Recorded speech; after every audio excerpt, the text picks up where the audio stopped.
Boa noite, gente. Meu nome é Rodrigo Otávio Fernandes. Eu sou professor de Direito do Trabalho de vários cursinhos preparatórios e de graduação e pós-graduação há mais de 16 anos. Essa ideia desse canal, uma ideia minha e da minha filha, ela que está gravando. Vocês podem ver que é um ambiente simples. Esse aqui é meu armário, né? Esse é um quadrinho dela, camisa de malha, barba por fazer, né? Simples. Como eu falei para vocês no início, de domingo para segunda-feira de carnaval aqui na época da pandemia. Então tá tendo carnaval, a gente teve essa ideia de fazer essas aulas. Vamos começar por essa. Eu pretendo hoje apresentar para vocês, dentro aqui do Acredita no Roteiro, né, que vai ser o nome do nosso canal, e é como eu sempre peço aos meus alunos que acreditem nos roteiros que eu crio. Na verdade, eu não tenho pretensão de chamá-los de apostilas, né? São roteiros que são bem resumidos, para tentar aprender o direito do trabalho da forma mais simples possível, simples como ele é. Ele é simples. Você vai olhar as questões na prova da ordem, vai achar que são difíceis. Não são, são simples. Você vai olhar as questões discursivas da segunda fase da prova da ordem, vão achar que não é difícil, são simples, continuam sendo simples. Então essa primeira aula vai deixar vocês bem situados em relação a princípios e fontes de direito do trabalho, direito material do trabalho.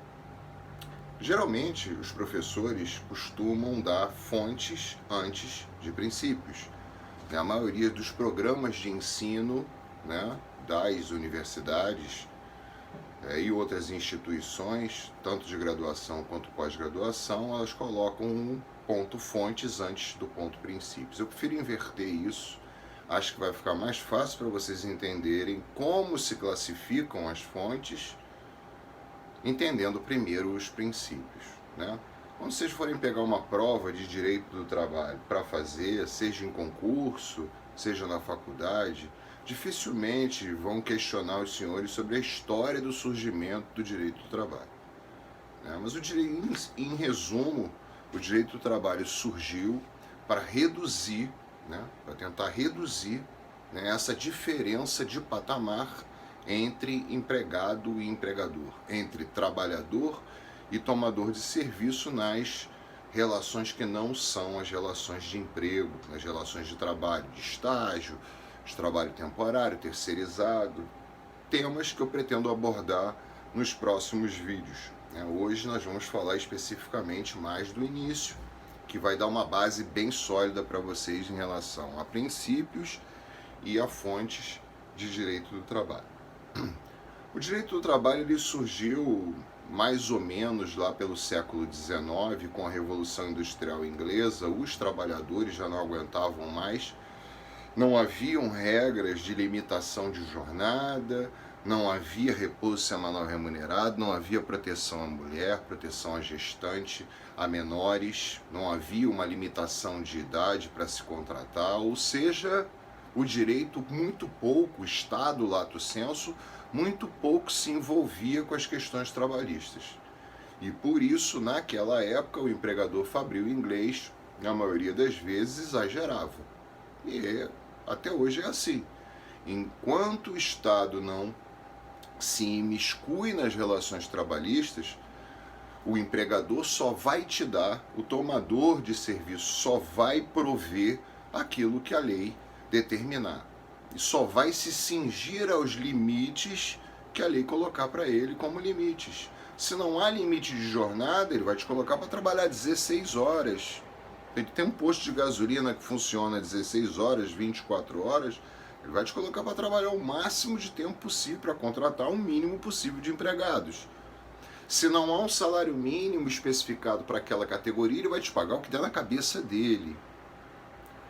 Se não houver obrigatoriedade de repouso semanal remunerado, de férias, né, de 13º, ele não vai te pagar 13º, não vai te dar repouso semanal, não vai te dar férias. Então é por isso que o Estado, em determinado momento, foi instado, sentiu a necessidade de se imiscuir nas relações de trabalho, estabelecer regras, estabelecer limites. No nosso caso aqui no Brasil, praticamente os limites todos referentes ao direito do trabalho estão na Constituição da República Federativa do Brasil, nossa lei maior, nosso diploma máximo, né? E são indisponíveis, exatamente para que não sejam transacionáveis entre empregado e empregador. A reforma trabalhista agora de 2017, entrou em vigor em novembro de 2017, ela flexibilizou muito isso, então hoje é possível, né, a transação de várias situações entre empregado e empregador, principalmente o empregado hipersuficiente. Quem é o empregado hipersuficiente? Aquele que recebe 2 vezes, no mínimo, né, recebe no mínimo, como salário líquido, né, 2 vezes o teto da Previdência Social e tem curso superior. 2 vezes o teto da Previdência Social dá em torno de R$ 12.202, alguma coisa nesse sentido. E ter curso superior, eu conheço gente que já fez curso à distância de graduação em matemática online e recebeu o diploma pelo correio. Então, não é uma dificuldade muito grande você ter um curso superior hoje, né? A questão é você pagar o curso superior. Bom, voltemos aqui, né? Então hoje eu pretendo passar para vocês princípios de direito material do trabalho e fontes de direito material do trabalho. Primeiro princípio, ele está efetivamente ligado a essa questão do surgimento do direito do trabalho. O Estado precisava proteger o trabalhador, né? Então o princípio da proteção é o principal, né, princípio, um pleonasmo, mas é o principal princípio de direito do trabalho. Muitos autores elevam o princípio da proteção como, na verdade, um único princípio de direito material do trabalho, sendo que os demais seriam técnicas para se atingir esse princípio único, que seria o princípio da proteção. Vejam que da mesma forma que acontece com o direito do consumidor, por exemplo, o empregado ele não tem poder de barganha com o seu empregador, né? Esse poder de negociação não existe. Por mais que se queira, e foi uma das questões levantadas durante a reforma trabalhista de 17, aumentar o diálogo entre empregado e empregador, aumentar a possibilidade de negociação entre empregado e empregador. O Orlando Gomes, já falecido, doutrinador civilista, quando passeou aqui pelo direito do trabalho, deixou bem claro que o contrato de trabalho estaria entre os seus exemplos de contrato de adesão. Então, praticamente, você assina em cruz. Vem o contrato para você, está terminando de ler a primeira página, assina logo aí, meu filho, que tem 200 atrás para assinar, fazer o exame admissional e por aí vai. Então, nós trabalhadores, num país como o Brasil, onde nós temos uma carga de desempregados enorme, de desalentados também enorme, né? Nós não temos esse poder de barganha com o empregador.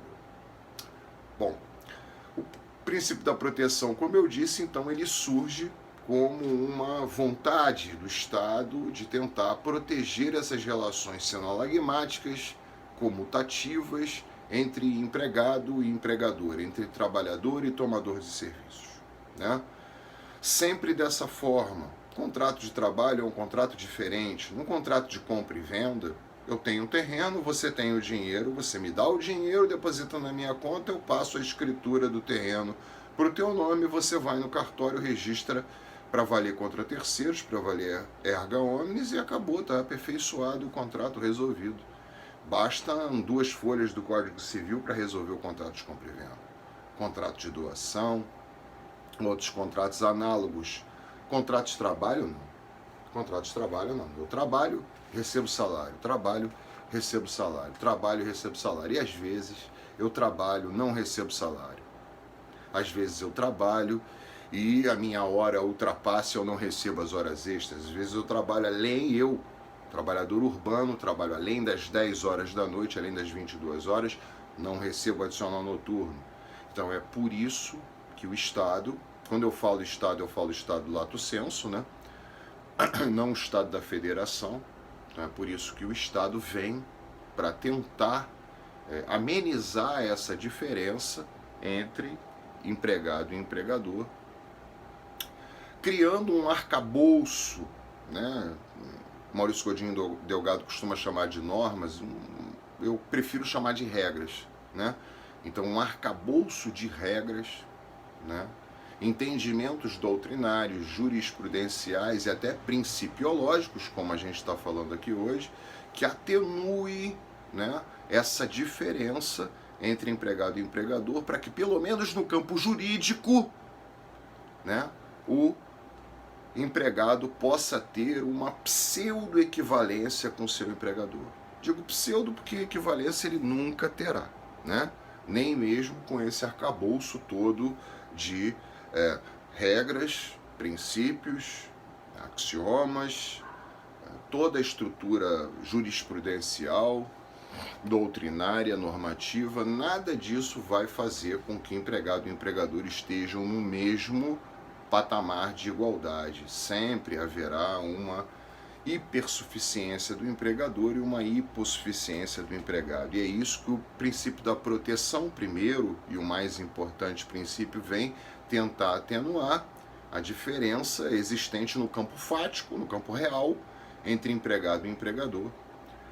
Algo que não se verifica efetivamente no campo do direito. Então, o princípio da proteção permanece sendo o mais importante, como eu disse para os senhores, para alguns autores, o único princípio do qual emanam os demais princípios de direito do trabalho, que seriam da norma mais favorável, condição mais benéfica, continuidade da relação de emprego. Todos eles, nós vamos falar sobre eles aqui hoje, todos direcionados a tentar atenuar essa diferença, né, de potencial jurídico entre empregado e empregador. Então, pelo menos no campo jurídico, tentar igualar os dois, né? Tentar igualar os dois. E eu vou falar sempre de pseudo-igualdade, porque igualdade, na verdade, nós não temos no âmbito laboral, infelizmente não temos. Bom, então, repetindo, o princípio da proteção surge, né, como um princípio norteador do direito do trabalho, que ampara, né, esse intervencionismo estatal. Não é agradável, mas é necessário no âmbito do direito do trabalho para tentar atenuar, pelo menos no campo jurídico, as diferenças fáticas existentes lá no pátio da indústria, no âmbito do comércio aqui do Saara, no Rio de Janeiro, no âmbito lá da fábrica da Merck e por aí vai, né? Então eu estou falando aqui de coisas palpáveis, coisas que vocês têm condição de ver, de presenciar diretamente no mundo real. Bom,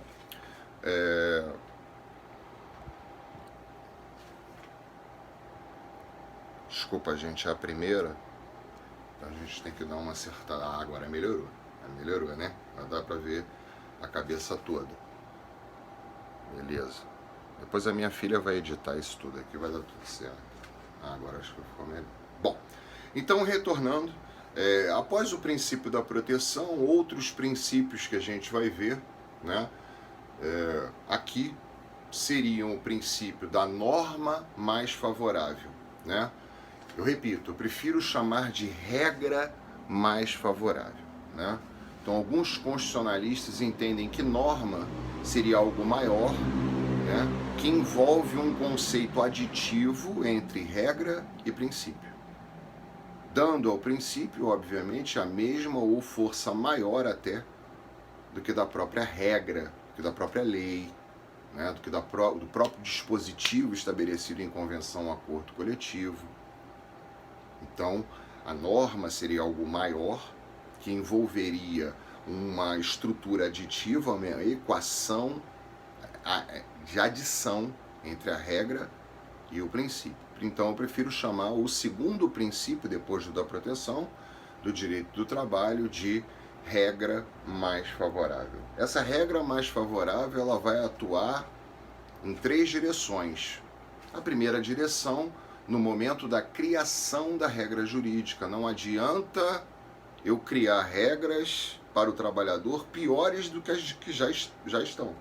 Isso eu afeto um outro princípio constitucional, que é o do não retrocesso social. Então, criar normas piores do que as que já existem é retroagir socialmente. Então, se eu já tenho, né, na Constituição uma previsão de um repouso semanal remunerado de no mínimo 24 horas, criar um repouso semanal remunerado de 18 horas é andar para trás. Né? Então, é uma conquista dos trabalhadores, mesmo que de forma heterônoma, o repouso semanal de 24 horas. Se você cria uma regra pior do que a que já existe, você está andando para trás. Então, regra mais favorável atua no momento da criogênese da norma. Também no momento da análise da norma pronta.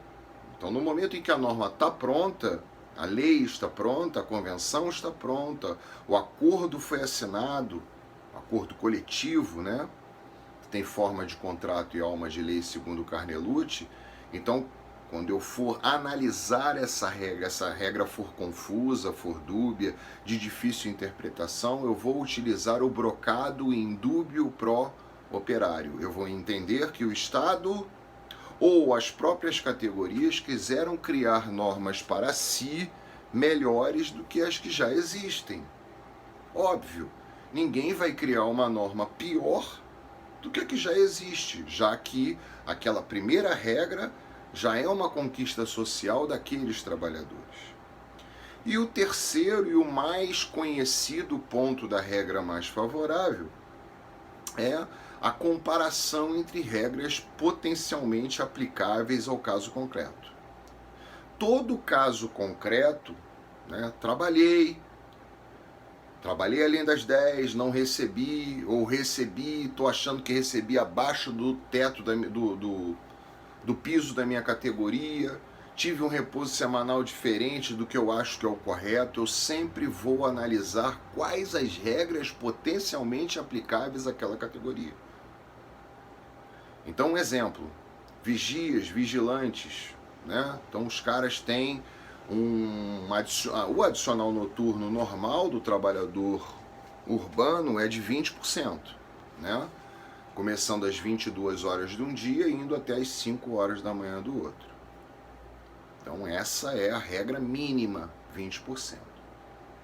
Se você tem uma convenção coletiva de trabalho assinada pelo sindicato de bancários e o sindicato de banqueiros te dando um adicional de 25%, 30%, é óbvio que ele será aplicado em detrimento dos 20% legais.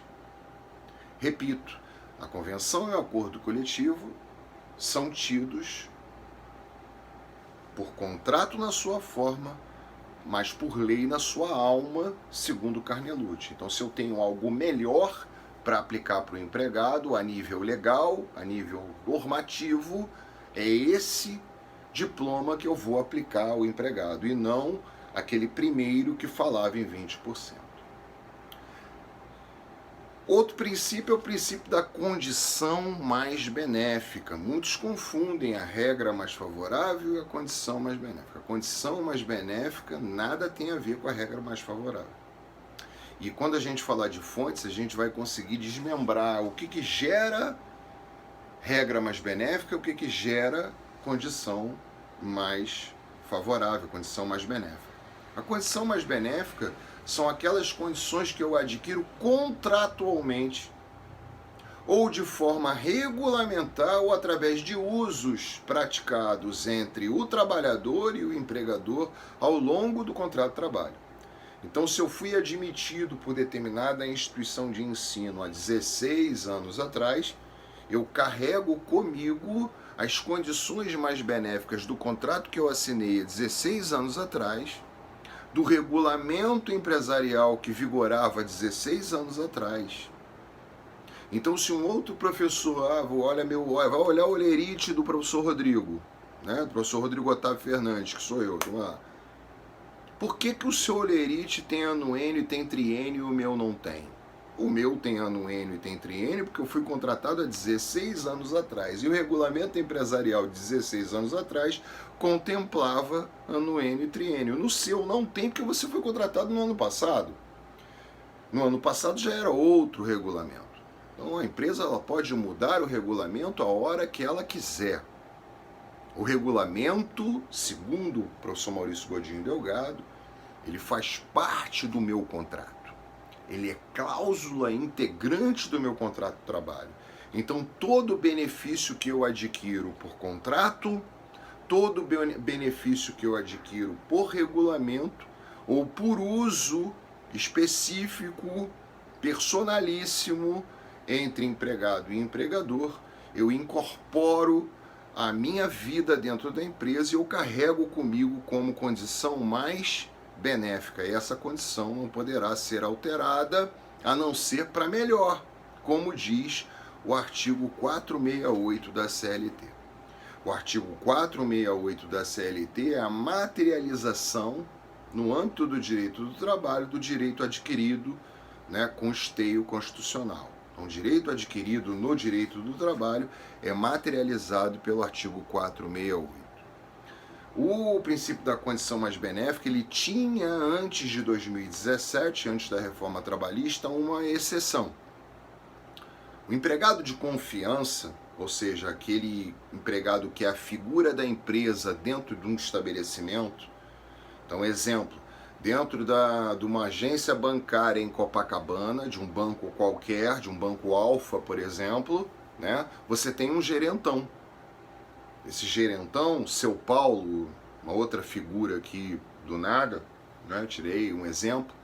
Então, seu Paulo lá da agência Copacabana do Banco Alfa é o manda-chuva do banco. Ele é a figura do Banco Alfa dentro daquela agência. Para isso, ele recebe uma gratificação de no mínimo 40% a mais do salário, né, e não tem controle de jornada e tem poderes de gestão, ou seja, ele age como se dono do banco fosse. O banco transfere para o seu Paulo, gerente da agência do banco Alfa em Copacabana, todos os poderes que seriam do próprio empregador. E para isso paga ele uma gratificação de no mínimo 40% enquanto durar essa condição. A partir do momento em que ele deixar essa condição, ele perde os 40%. Antes de 2017, existiu uma súmula, a súmula 372 do TST, que dizia que se o seu Paulo ficasse por mais de 10 anos no cargo e fosse retirado do cargo sem nenhuma justificativa, ele perderia essa gratificação, ele incorporaria, essa gratificação. Então essa gratificação seria incorporada ao salário do seu Paulo, mesmo deixando a função de confiança, se ele ocupasse por mais de 10 anos. Em 2017, o parágrafo único do 468 foi desmembrado e o legislador atacou diretamente, né, flechou, deu uma flechada na súmula 372. Ela perdeu a sua aplicabilidade, tendo em vista que hoje o parágrafo 2º do artigo 468 diz que, independente do tempo em que o empregado de confiança ocupar a função de confiança, a partir do momento em que ele deixa a função de confiança, ele deixa também de receber a gratificação de 40%. Então hoje o camarada pode ocupar a função de confiança por 10, 15, 20, 25 anos. Se ele deixar a função de confiança e voltar para o setor administrativo no qual ele foi contratado, ou voltar a ser caixa do banco, ou voltar para outra função qualquer na qual ele foi admitido, ele perde os 40% que ele recebia como gratificação de função. Professor, a lei determina isso. Determina, a lei determina isso, né? Mas e se porventura, por regulamento empresarial, houvesse uma previsão de que essa gratificação seria incorporada a partir dos 10 anos?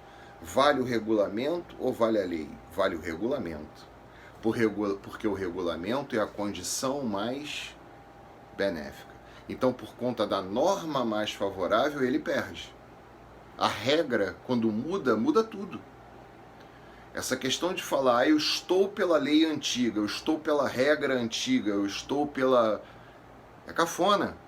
Isso é cafona. Não se fala que eu estou pela lei antiga. A lei mudou, mudam as situações todas relativas ao empregado. Podem existir perdas ou pioras na situação do empregado quando a lei muda, professor Rodrigo? Pode. Tanto pode que em 2017, com a reforma trabalhista, a maioria dos artigos que foram alterados pela reforma trabalhista durante o governo Temer, já era governo Temer, a maioria das alterações foram prejudiciais ao empregado, não foram boas para o empregado. Nesse intuito no meu entendimento, essa ilusão de que você está aumentando o diálogo entre empregado e empregador. Não se aumenta o diálogo do empregado com o empregador. Eu não consigo me enxergar acordando às 7h30, 8 horas da manhã e ligando para o meu empregador pedindo para ele para marcar uma hora para a gente discutir algumas cláusulas do meu contrato de trabalho. Não somos iguais. Não somos iguais. Né? A essa hora, 8 e pouco da manhã, meu empregador nem acordou ainda. Né? Ele está dormindo ainda lá na cobertura onde ele mora, então nesse horário eu não vou conseguir falar com ele, e se eu conseguir falar com ele, ele vai ficar muito aborrecido de estar tendo que falar comigo nesse horário. Essa é a realidade, né? Então, repetindo em relação ao empregado de confiança, deixou o cargo de confiança hoje, independente do tempo em que ele ficou no cargo de confiança, ele perde a gratificação de função, de acordo com o novo parágrafo 2º do artigo 468 da CLT. Mudou a lei, mudou a regra, ok? Estava previsto em regulamento empresarial, não mudou o regulamento empresarial, mantém-se o que está previsto em regulamento empresarial. Ou seja, na primeira hipótese, eu sou atingido pela regra mais favorável, na segunda hipótese, eu sou protegido pela condição mais benéfica. Como é que eu enxergo isso e como é que eu vou saber, professor, quais são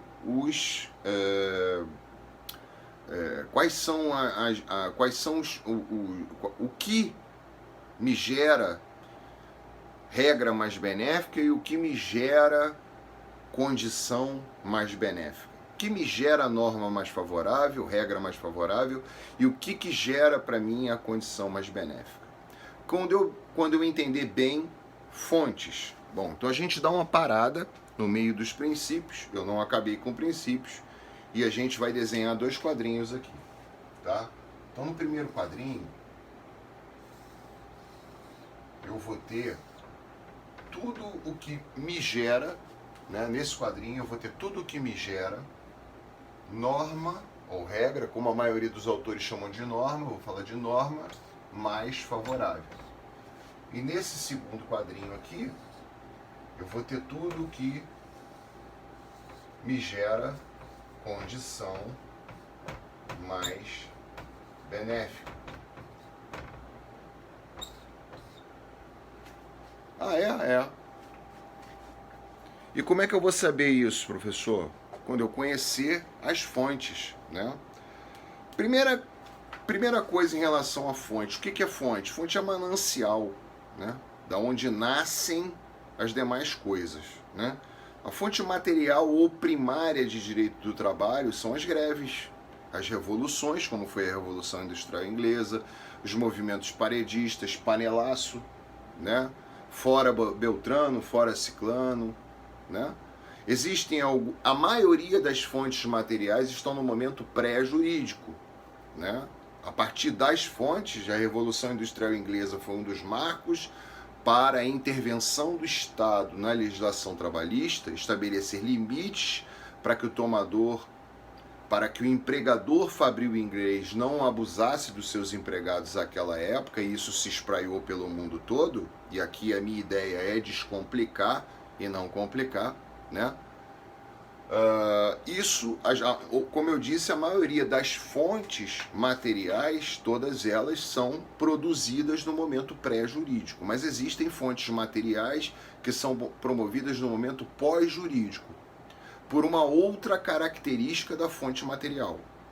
A fonte material ou primária, ela não tem obrigatoriedade, mesmo com 500 revoluções industriais inglesas, Se o Estado inglês não quisesse intervir nas relações de trabalho, ele não teria se miscuído nisso. Por mais que a gente tenha tido recentemente uma greve de caminhoneiros, né, se o Estado não quisesse ceder, ele não ia ceder e o Brasil ia ficar parado. Né? A greve de caminhoneiros também é uma fonte material de direito. Então o Estado às vezes cede para evitar um mal social maior. Né? E aí se miscui nas relações de trabalho, cede algumas pretensões dos grevistas, daqueles que estão fazendo as revoluções, as revoltas, os panelaços, as greves, os movimentos paredistas. Mas existem também fontes materiais no momento pós-jurídico, após a norma pronta, após a lei pronta, após a redução do preço do diesel na bomba de gasolina, que era uma das pretensões dos caminhoneiros, após a gratuidade do pedágio do eixo suspenso, que também era uma das pretensões que foi cedida também pelo governo Temer para os caminhoneiros naquela época. Então existem também fontes materiais depois da norma pronta, depois da regra pronta, ou depois da ordem do Estado, a ordem legal do Estado, para que as coisas mudem e se adequem àquilo que o trabalhador deseja, diante daquilo que o trabalhador quer. Né? Então essas fontes, né, criadas a posteriori da norma, são aquelas utilizadas no momento da análise da norma pronta. Então, no momento da análise da norma pronta, pelos grandes cientistas jurídicos, pelos grandes doutrinadores, eu tenho a doutrina. Então, Maurício Godinho Delgado pensa assim, Wólia Bonfim Cassar pensa assim, Carlos Henrique Bezerra Leite pensa assado, Renato Saraiva pensa assado, os grandes doutrinadores de direito do trabalho. Né? Não... O pensamento deles não obriga ninguém, não obriga o juiz, não obriga o advogado, não obriga ninguém a seguir o Ministério Público do Trabalho, a seguir o pensamento desses grandes doutrinadores, mas é o entendimento deles em relação a algumas normas que vêm aparecendo. Quando os tribunais analisam e interpretam essas regras, também criam fontes materiais, que é a própria jurisprudência. No caso do trabalho, do direito do trabalho, a gente tem jurisprudência que não acaba mais. Súmulas, orientações jurisprudenciais, antigos precedentes normativos. Temos as orientações jurisprudenciais da STI 1, da STI 2, da SDC, né? Que é a seção de dissídios coletivos do TST. Então nós temos várias interpretações dos tribunais em relação à norma, à aplicabilidade, por exemplo, da hora extra habitual, das horas in itinere, do turno de revezamento por 12 por 36. Então nós vamos ter várias interpretações. Essas interpretações vão ser feitas pelos doutrinadores, e aí eu tenho uma fonte material que é a doutrina, e tenho uma outra fonte material que é a jurisprudência, quando os tribunais interpretam a aplicabilidade dessas normas. Aqui no âmbito trabalhista nós não temos um tribunal que crie súmula vinculante. O único tribunal que pode criar súmula vinculante é o Supremo Tribunal Federal.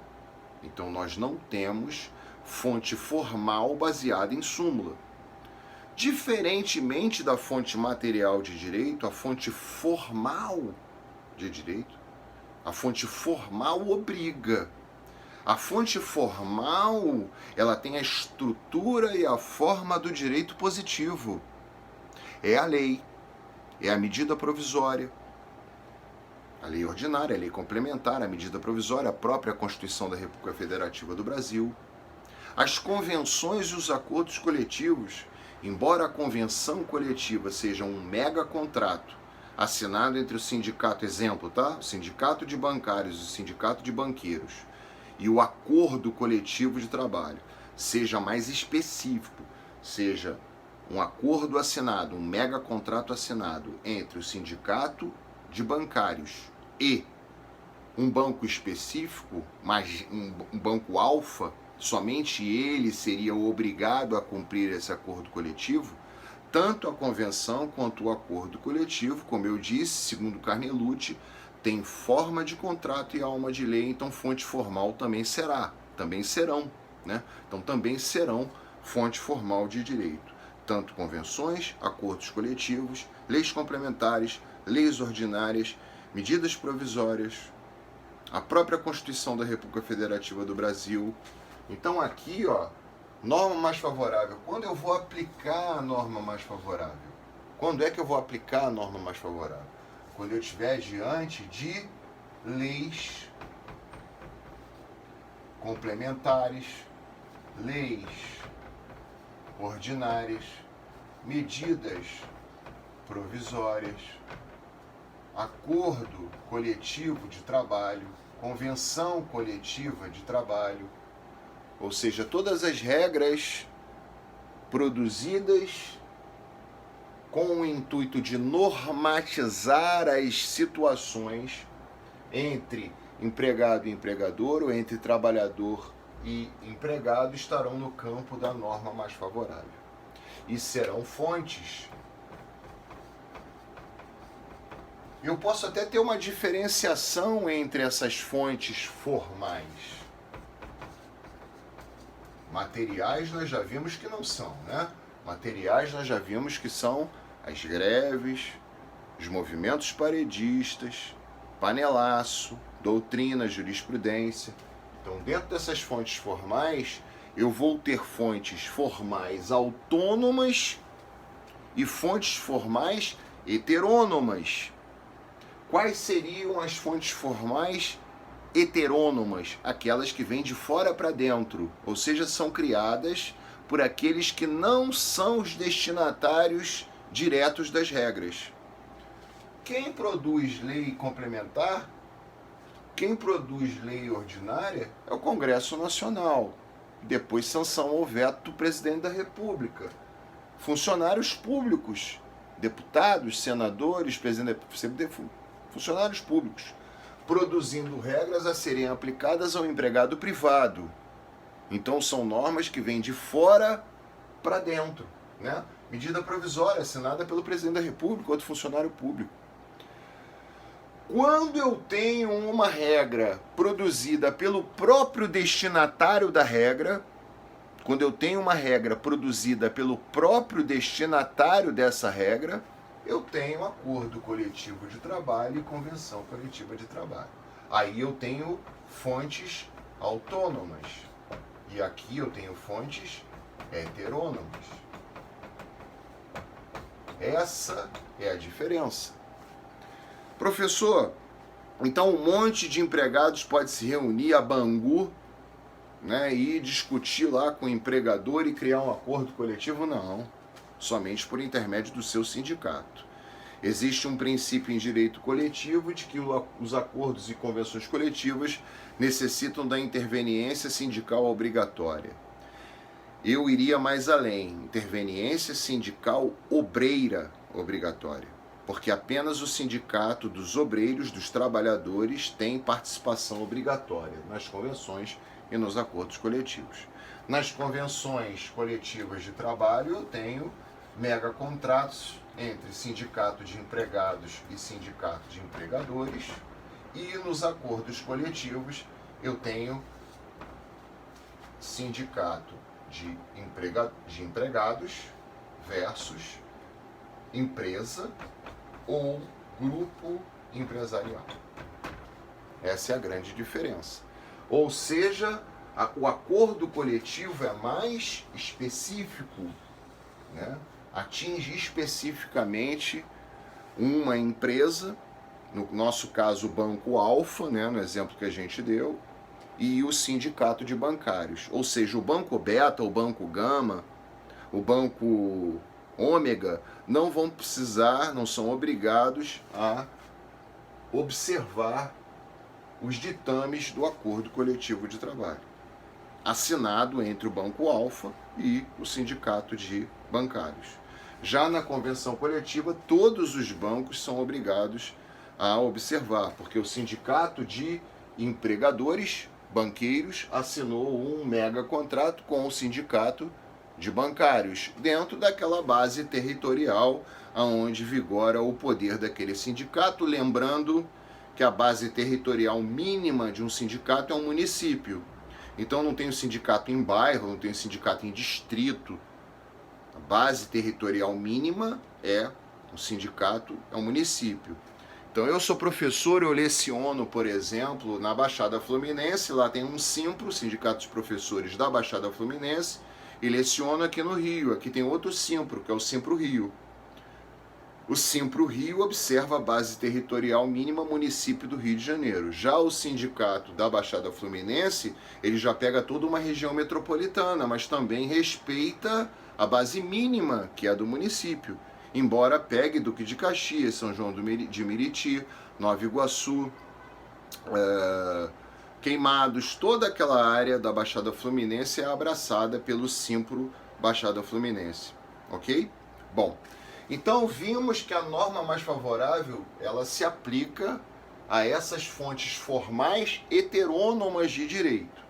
Mudou a lei complementar, mudam os direitos do empregado. Mudaram as leis ordinárias, veio uma medida provisória, ou essa medida provisória perdeu seus efeitos, como aconteceu, por exemplo, com a segunda medida provisória editada pelo governo Bolsonaro, agora de autoria do ministro Paulo Guedes, a medida provisória 905, ela fazia parte do pacote da liberdade econômica. A primeira, 881, né, produzida lá pelo gabinete do ministro Paulo Guedes, ela foi para o Congresso e foi aprovada, foi convertida em lei. Mas a 905 ultrapassou-se o prazo, né, de 120 dias, 60 mais 60, para a conversão da medida provisória em lei, e ela ficou na gaveta na época do presidente do Senado, senador Alcolumbre, e não foi convertida em lei. Então ela morreu, vigorou durante um período, e provisória, né, tá no nome, não foi convertida em lei, então não tem aplicabilidade a 905. O acordo e a convenção coletiva tem prazo de vigência de 2 anos, tá? Então eles têm prazo de vigência de 2 anos. Quando chegar o período, chegar ao final do período de 2 anos, os sindicatos têm que sentar para renegociar. Quando vai chegando perto do final dos 2 anos, muita gente fala que vai chegando a época do meu dissídio. Isso é cafona. Cafona. Não se fala. Dissídio é briga, né? Para ter dissídio eu teria que ter o quê? Uma heterocomposição. Eu teria que ter uma briga entre sindicatos perante a Justiça do Trabalho. Se eu estou negociando, eu estou de boa, né? Eu estou negociando numa boa.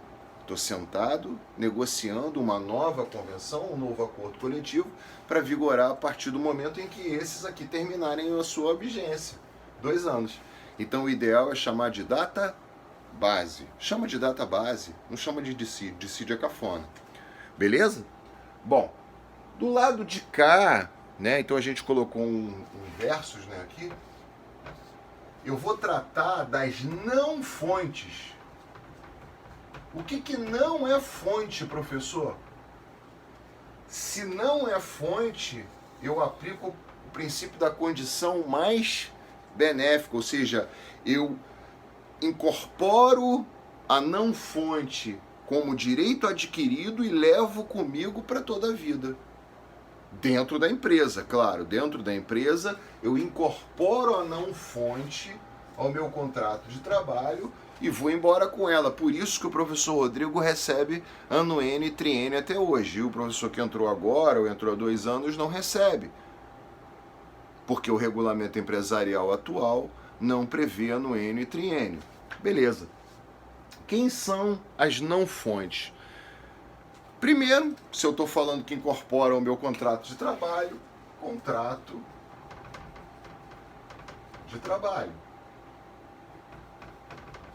Contrato de trabalho é a primeira não fonte. A segunda não fonte é o regulamento empresarial, alguns chamam de regulamento interno. E não esqueçam, o professor Maurício Godinho Delgado, ele entende que o regulamento empresarial, o regulamento interno, faz parte do meu contrato de trabalho. Então, se eu entrei em 2005, o regulamento que vale para mim é o de 2005. Isso tudo está no artigo 468 da CLT e na súmula 51 do TST. Ok? Além do contrato de trabalho, do regulamento empresarial e do regulamento interno, eu tenho os usos.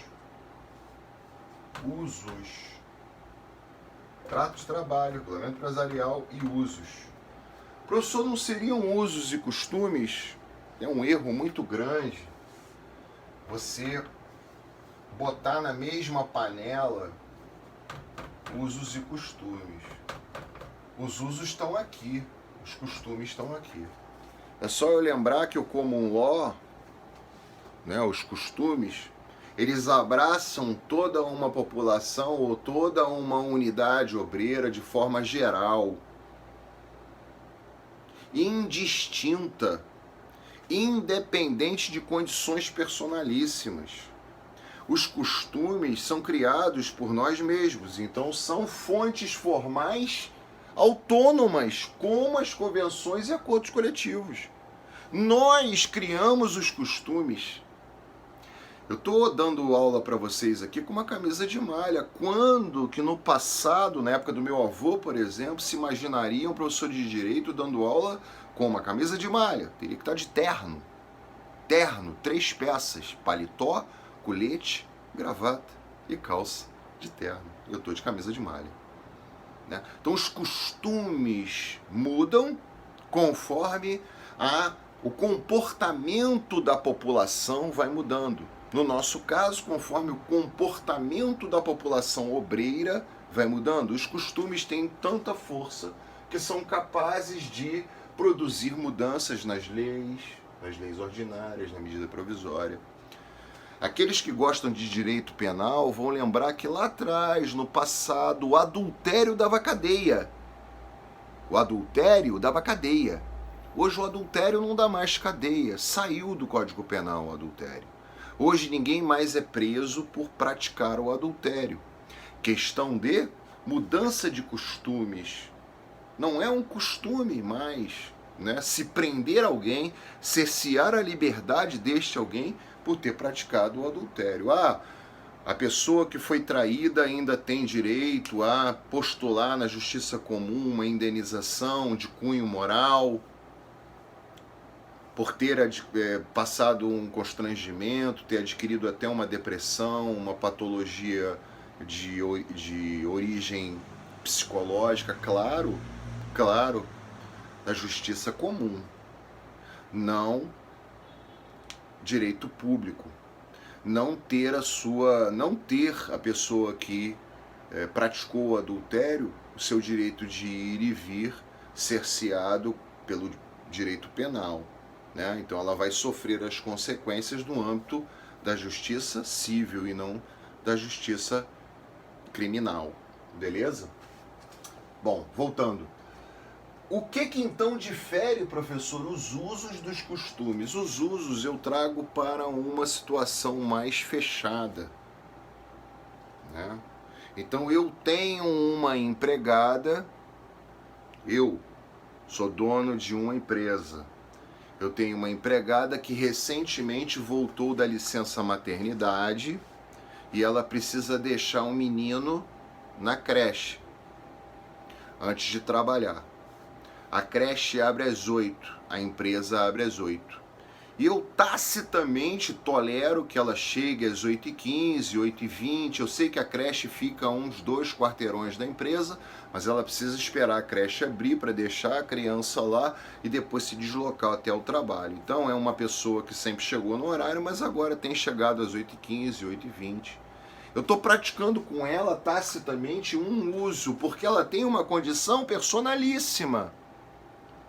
Uma outra mulher sem filhos vai poder exigir de mim, empregador, o mesmo tratamento que essa mulher que teve um filho agora está tendo? Não. Porque o uso, diferentemente do costume, não tem uma abrangência geral. Ele tem uma abrangência específica. entre o empregador e determinado empregado ou determinada empregada que tem determinada condição. Essa condição poderá ser revista por mim a qualquer momento? Não.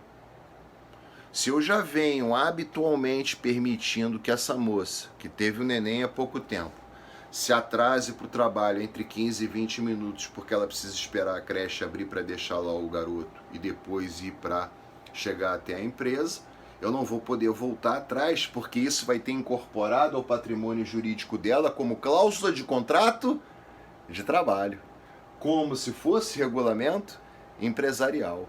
Então o uso também gera direito adquirido, também está no 468 da CLT, também é a condição mais benéfica. Então o que é a condição mais benéfica? Não fonte.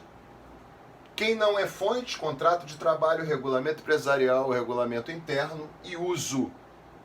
O que é fonte formal? Tanto heterônoma quanto autônoma, leis complementares, ordinárias, medidas provisórias, convenções, acordos coletivos, costumes que estão ligados ao princípio da norma mais favorável. Mudando a regra, mudando a norma, mudam os direitos dos empregados. Tanto que quando a reforma veio, muito se discutiu, né?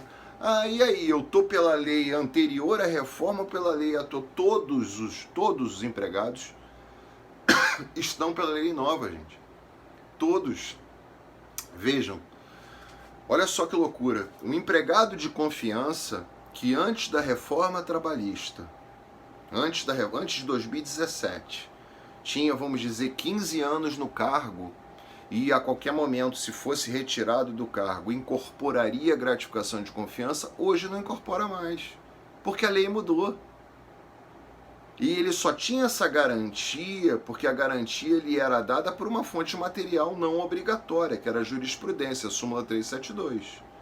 Não há como eu ter direito adquirido por conta de uma súmula do TST, por mais força que ela tenha, porque a lei mudou. Se a lei mudou, mudou a regra para todo mundo, né?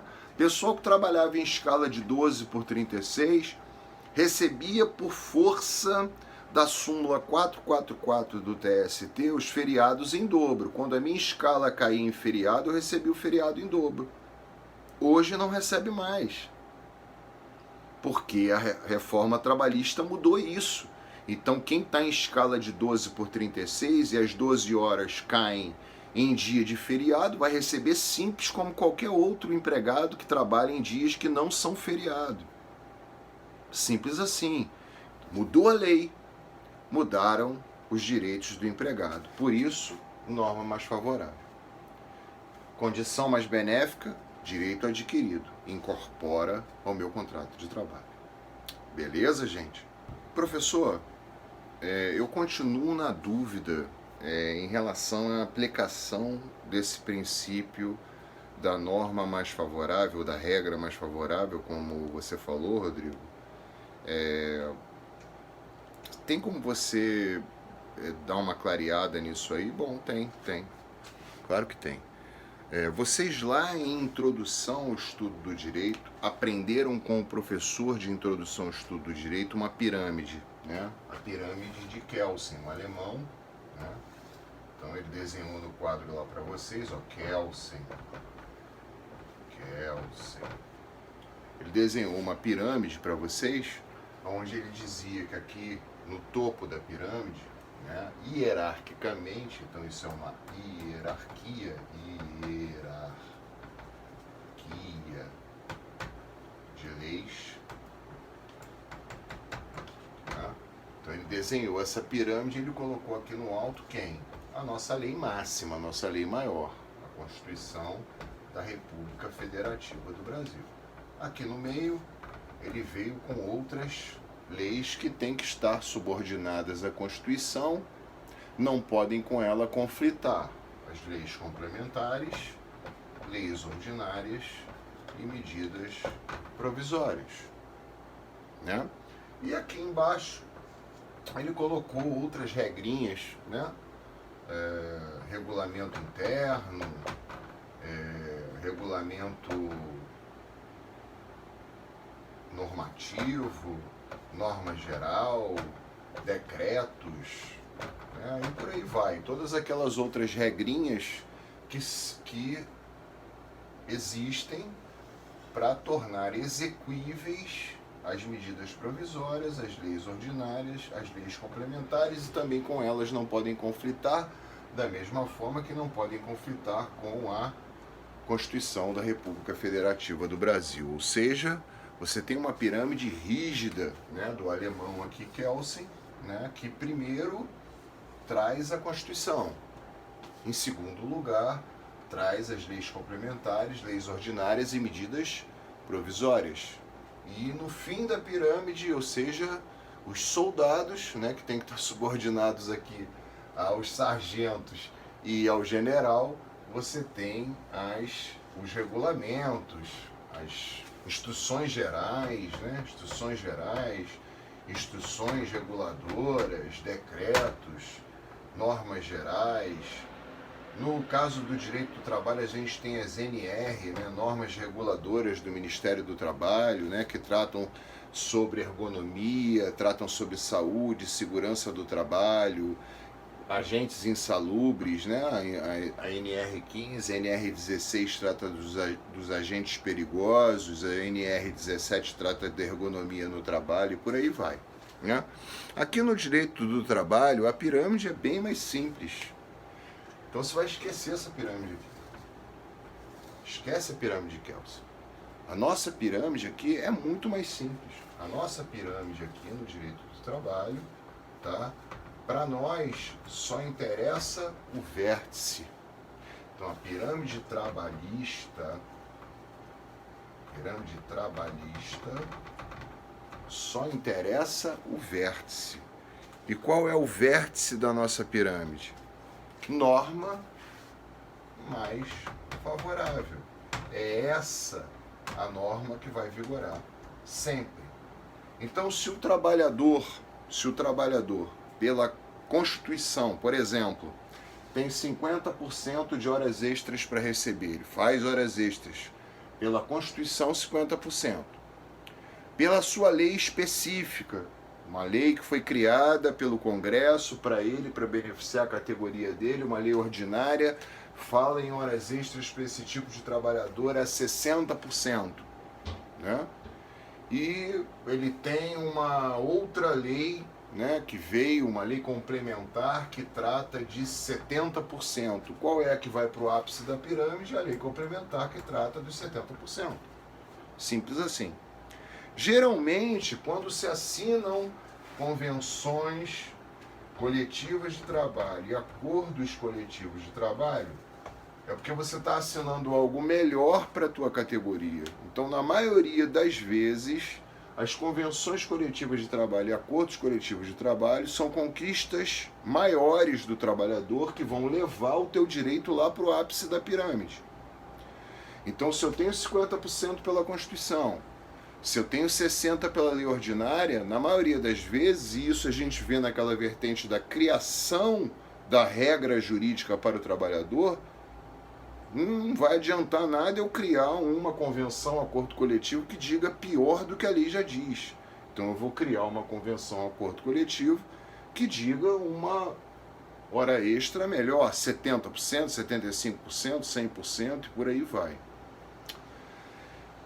Antes de 2017, isso era muito simples. Então, a convenção, o acordo coletivo mais benéfico era que vinha aqui para o ápice da pirâmide. Hoje, depois da reforma trabalhista de 2017, isso ficou um pouquinho mais complicado. Mas nada tão complicado que vocês não vão entender, tá? Somente entre convenção e acordo coletivo, eu não aplico a norma mais favorável. Eu aplico o critério da especificidade. O que é mais específico? Um trato entre o sindicato de bancários e o sindicato de banqueiros ou um trato entre o sindicato de bancários e o Banco Alfa? É claro que é mais específico o acordo coletivo assinado entre o sindicato de bancários e o Banco Alfa. Então, um acordo coletivo ele vai sempre vencer a convenção coletiva, mesmo que a convenção coletiva seja mais benéfica. Então, mesmo que essa convenção coletiva diga, olha, para todos os bancários no Rio de Janeiro, ou para todos os bancários no Brasil, sindicato de base nacional, a hora extra será paga 80%, mas um acordo coletivo de trabalho entre o sindicato de bancários e o Banco Alfa fala em 75%, toma cuidado, porque quem vai para o topo da pirâmide são os 75% do acordo coletivo de trabalho, e não os 80% da convenção coletiva de trabalho. Ok? Então é a única exceção à aplicabilidade da norma mais favorável, é o critério da especificidade, que só é aplicável à convenção coletiva e ao acordo coletivo de trabalho. Uma questão recente falava em luto, né? O professor, ele tem um luto maior do que o dos outros empregados, né? A maioria dos empregados, você aplica o 473 da CLT, o artigo 473, que fala em 2 dias de luto, né? Para o professor, você tem uma norma mais favorável, 9 dias de luto. Se uma convenção coletiva, tá, estabelece 12 dias de luto para o professor, e um acordo coletivo prevê 10 dias, veja, eu tenho 2 dias na lei ordinária, na lei específica eu tenho 9 dias, eu tenho 12 dias na convenção, essa que iria lá para o topo da pirâmide, mas não é a que vai para o topo da pirâmide.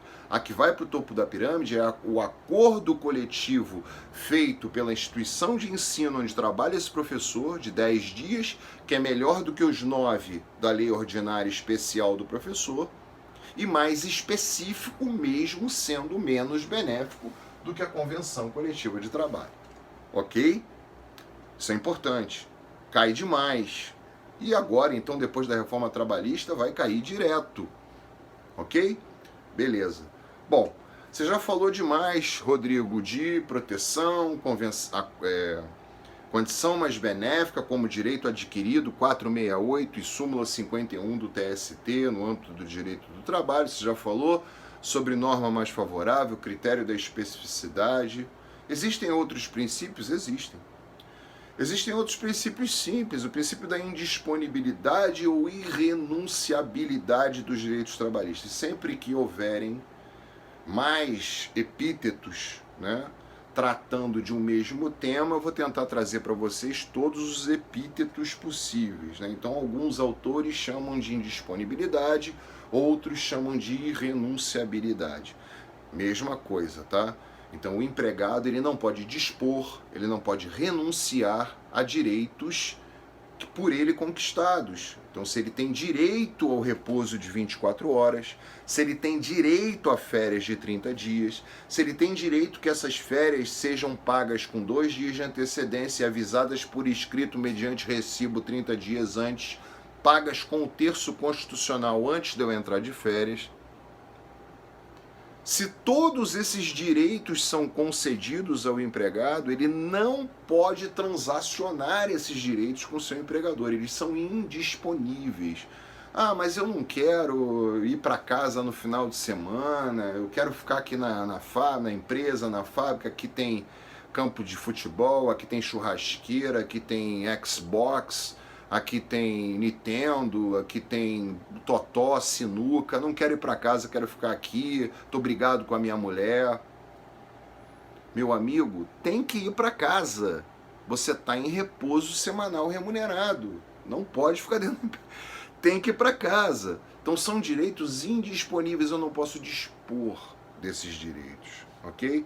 Ah, o meu empregador chegou no final do dia, pô, olha só, Rodrigo, tem que fechar essa planilha, eu sei que já deu o teu horário, mas vamos fechar essa planilha, abre mão das horas extras. Não, Rodrigo não pode abrir mão das horas extras, ele não vai abrir mão das horas extras, porque as horas extras são irrenunciáveis, indisponíveis. Esse é o princípio da indisponibilidade e renunciabilidade. Eu não disponho, eu não renuncio a direitos conquistados ao longo da história pelo trabalhador, pelo empregado ou qualquer tipo de trabalhador.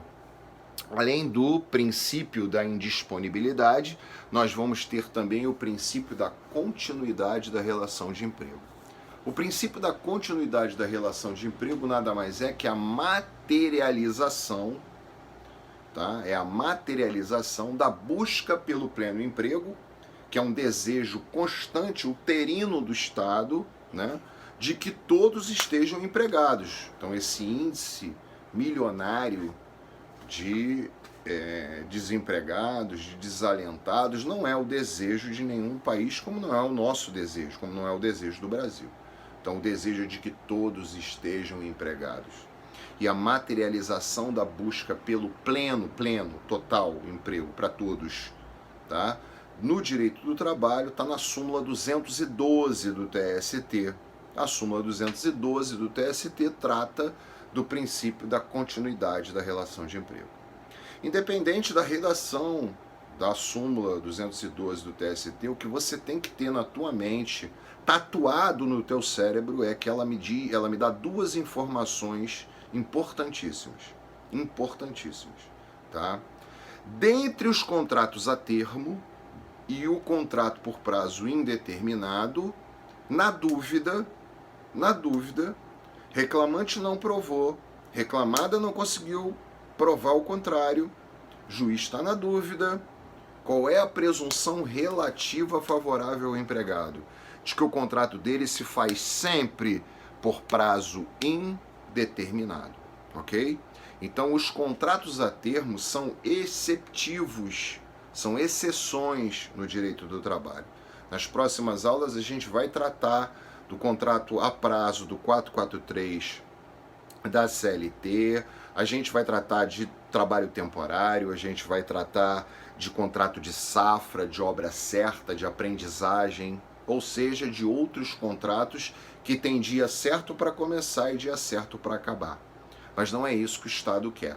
O Estado quer que os contratos tendam ao infinito, vão em frente, então que sejam por prazo indeterminado. Então essa é a presunção favorável ao empregado.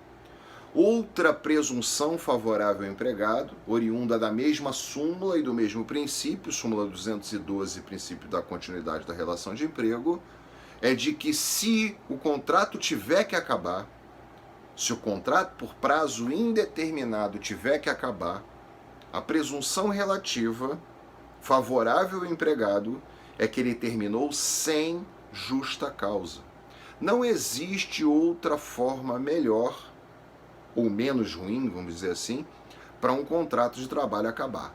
Se eu pedir demissão, eu não recebo a multa de 40% do FGTS, não levanto os depósitos, não tenho seguro-desemprego, não recebo aviso prévio na maioria das vezes, né? Morte do empregado, morte do empregador pessoa física, fato do príncipe, demissão com justa causa. Nenhuma outra forma de terminação contratual lhe confere o maior número de verbas trabalhistas do que a demissão sem justa causa. Na demissão sem justa causa, você recebe o saldo de salário, você recebe os proporcionais de férias, as férias simples se você não tiver gozado, você vai receber o proporcional de 13º também, você vai receber a multa de 40% em cima daquilo, de tudo aquilo que está depositado na Caixa Econômica, a título de fundo de garantia por tempo de serviço ou de tudo aquilo que deveria estar depositado lá, se porventura você já levantou, ou por ter se aposentado, ou por ter comprado o primeiro imóvel, ou por ter levantado por algum outro motivo que a Lei 8.036 de 90 autoriza o levantamento do FGTS. E ainda vai ter direito ao aviso prévio proporcional. O aviso prévio proporcional também vai fazer parte de uma aula a posteriori, né? O aviso prévio até 2011, ele era de 30 dias, né? Mas é uma norma constitucional,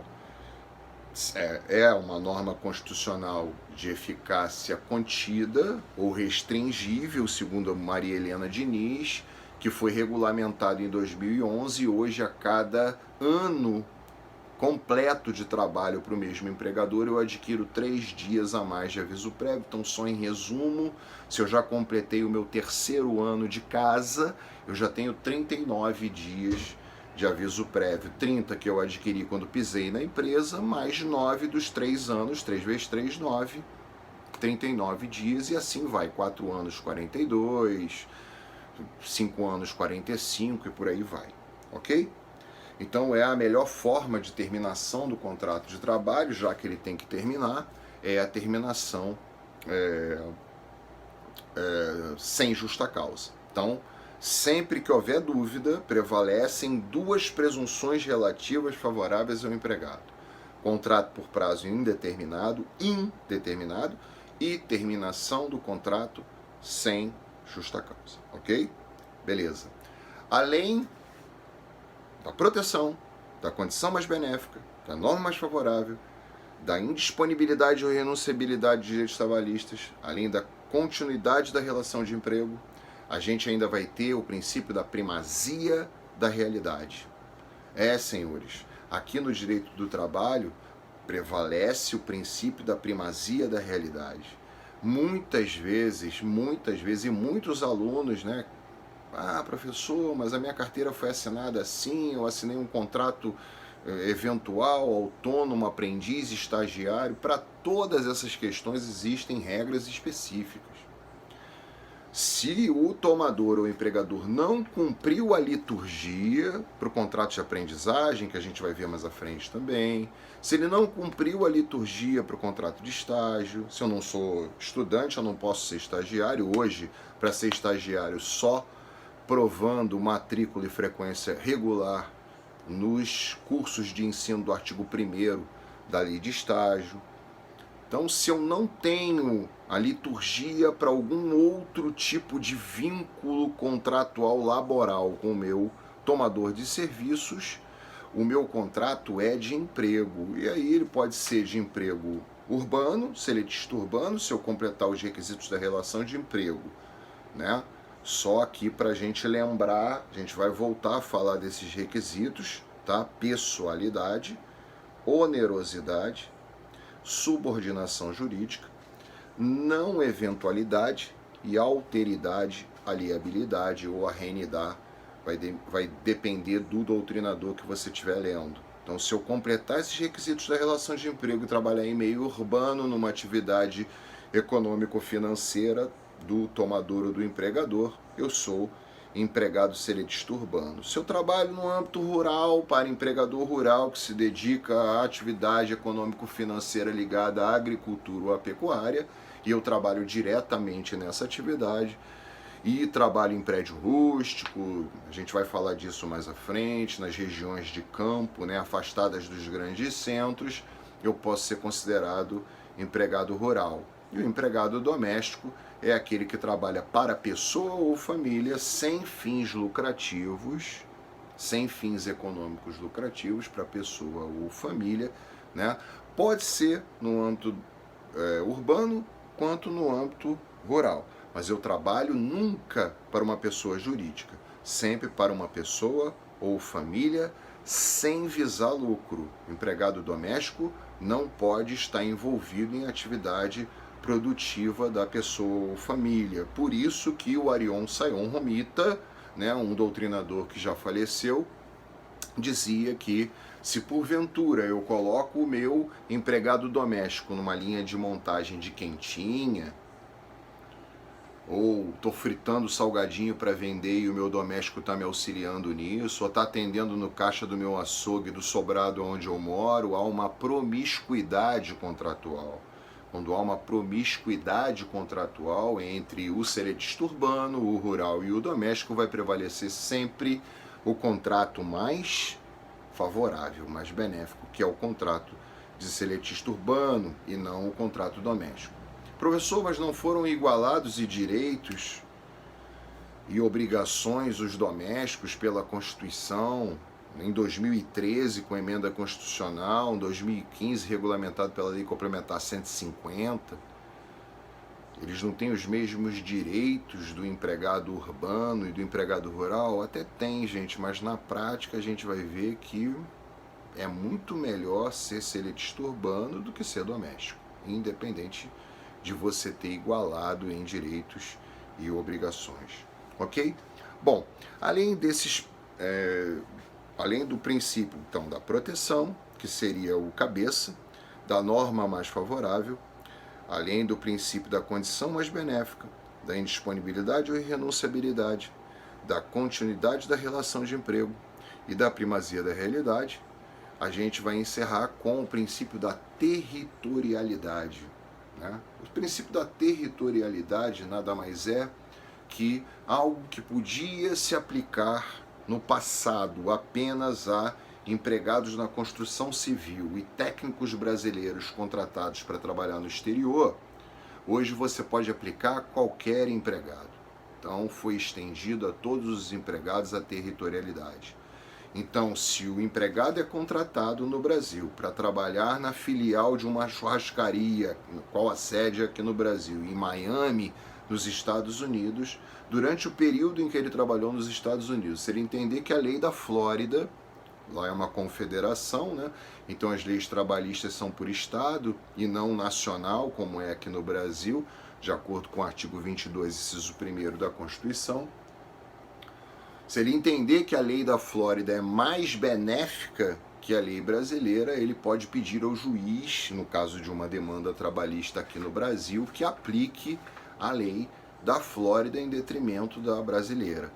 Esse princípio, embora seja um princípio de direito material, ele tem um vínculo estreito com uma normatização de direito processual. Lá no âmbito processual do trabalho, no artigo 651, parágrafo 2º, vocês vão ver que o brasileiro contratado no Brasil por empresa que tenha sede no Brasil,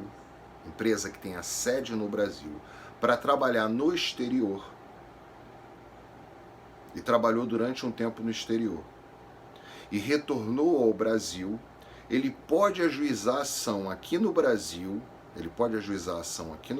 contra essa empresa, mesmo tendo trabalhado no exterior, aplicando a lei do exterior se for mais benéfica, basta que ele traga ela na sua inicial traduzida para o português, falado aqui no Brasil, né? E que não haja convenção internacional em contrário. Então, se um brasileiro foi contratado por uma empresa de construção civil, por exemplo, aqui do Brasil, com sede aqui no Brasil, para trabalhar numa obra lá em Angola, então trabalhou durante 2 anos em Angola, foi demitido, voltou ao Brasil, entende que a norma angolana é melhor que a nossa, ele pode pedir ao juiz aqui no Brasil, em sede de reclamação trabalhista contra o empregador aqui no Brasil, que aplique a lei angolana durante o período em que ele lá laborou, se, obviamente, não houver convenção internacional em contrário entre Brasil e Angola e a sede da empresa de construção civil seja aqui no Brasil. Ok, gente?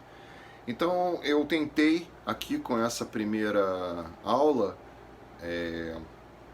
em 1h e pouco, passar para vocês os princípios de direito do trabalho, tentando fazer com que vocês entendessem as fontes de direito do trabalho e a importância dessas fontes, até mesmo para eu saber o que é condição mais benéfica, o que é norma mais favorável, para eu saber aplicar na minha pirâmide hierárquica trabalhista flexível o princípio da norma mais favorável, sem esquecer do critério da especificidade entre acordo e convenção coletiva.